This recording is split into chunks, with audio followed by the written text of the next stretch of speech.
all.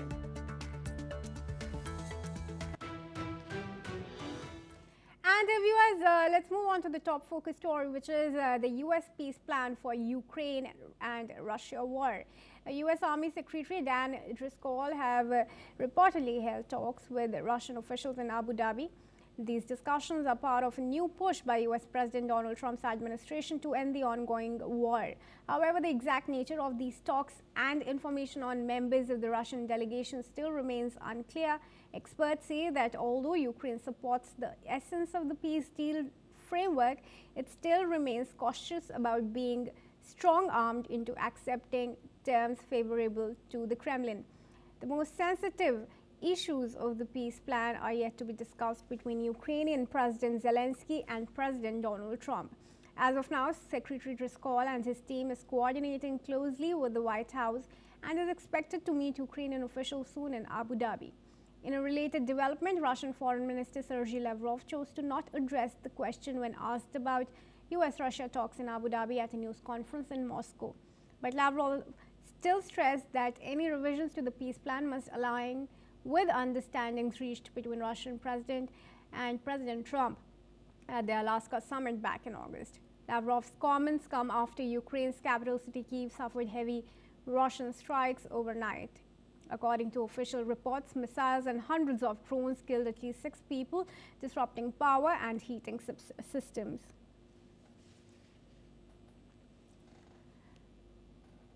And Raymond Vickery, who's an international affairs expert and former U.S. Assistant Secretary of Commerce, is now joining us live from Washington. I extend you a very warm welcome here on NewsX World, and thank you for giving us your time and speaking to us. Now, so given that the talks were unannounced, is it a reason for Kyiv to be worried more? Well, thanks very much for having me. It seems to me that this approach of the Trump administration, instead of having a strategy to build peace, which requires not only an outlook which is comprehensive, but partners, is once again degenerating into sort of a transactional real estate approach.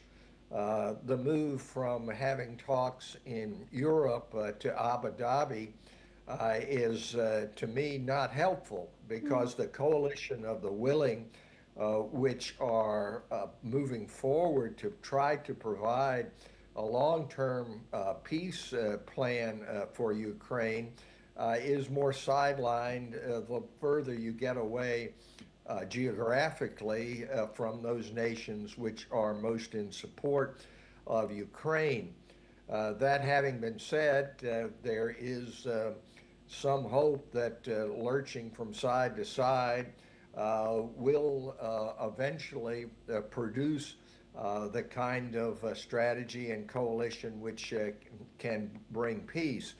We understand that the initial Russian-U.S. plan has been slimmed down from some 22 points to 10, and that those points which were really applicable to what Russia does with Europe have been largely left out. There is amelioration of this point about Ukraine withdrawing from territory which it still holds.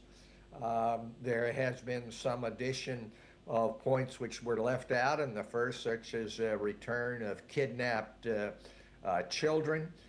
So it's a strange and wondrous kind of process, which I guess is compatible with a real estate developer's approach to having some sort of a transaction in which Donald Trump can claim a Nobel Peace Prize, but it's not the proper way forward. And I think the UK Prime Minister is absolutely right. This approach produces some tough sledding yet to go. Right, and what really is Ukraine left with now, given that already there was a large sentiment across sections that the plan favored the Russian interests, and Zelensky still wanted to hold discussions with Trump on sensitive issues. Yes, it seems to me that it's totally bizarre for the major affected party, namely Ukraine, led by Zelensky, is left out of talks when Russia and U.S. get together, first of all, in Florida, and then in later talks. This is not likely to produce the kind of settlement overall, which is long term. You know, you can make concessions and get some sort of ceasefire, but that doesn't bring peace, doesn't bring the kind of stability which is necessary for long-term peace and prosperity, which after all is the goal here, and it should not be the aggrandizement of Putin or President Trump. It should be the long-term peace and prosperity for Ukraine, and by extension, the impact that it has on overall stability for Europe and the world. Well, absolutely, that remains the biggest cause, as Kyiv still continues to be pounded by missile attacks. But I request you to stay on with us, Mr. Richmond, as we want to re-emphasize to our viewers how United Kingdom's Prime Minister Keir Starmer has told Parliament that there's still a long and tough road ahead in the Ukraine peace process. But he also reiterated the UK's unwavering commitment to the cause. Speaking on the issue, Starmer acknowledged that parts of the initial peace plan were not acceptable, but emphasized that there have been important steps forward in the negotiations. Starmer also shared a personal reflection describing how he had celebrated his daughter's 15th birthday with family, only to later see footage of a young Ukrainian girl around the same age being pulled from rubble after a Russian drone strike on her home. Listen in first. The initial draft of the 28-point plan included points that were not acceptable, but also some very important elements that will be essential for a just and lasting peace. For example, it sets out steps on security guarantees from the US and partners. This is very significant, and the discussions in Geneva took important steps forward, with progress between the US and Ukraine on an updated peace framework. And Mr. Speaker, we're clear about the fundamental principles here, that Ukraine's sovereignty must be maintained, that Ukraine should be able to defend herself in future, and that matters about Ukraine and its future must be determined by Ukraine. We are clear their voice must always be at the heart of the process, and elements relating to Europe and NATO will need the consent of Europe and NATO members. Let's bring back Mr. Vickery into the discussion. Mr. Vickery, now of course Starmer has made it abundantly clear how he's sympathizing with the Ukraine side. But in fact, he's also refusing to rule out the possibility of Putin rejoining the G7 if the war comes to an end. Well, let's be clear that with the fall of the Soviet Union, the West, meaning not a geographical designation, but those nations who are committed to democracy, had tried to integrate Russia into the overall security architecture of Europe.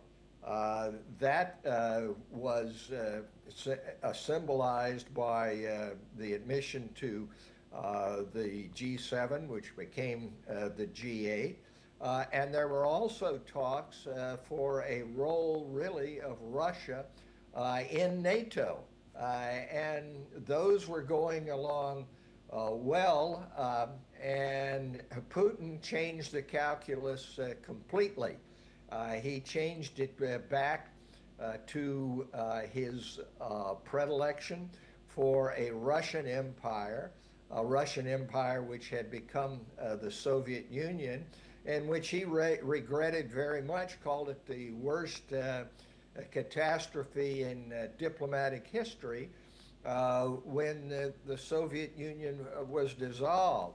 So yes, there is an opportunity to try again to reintegrate, but it becomes extremely difficult when you deal with a Putin mindset, which seems to be a throwback really to the 19th century, when greatness was determined by how much territory you could control, the old empire building approach.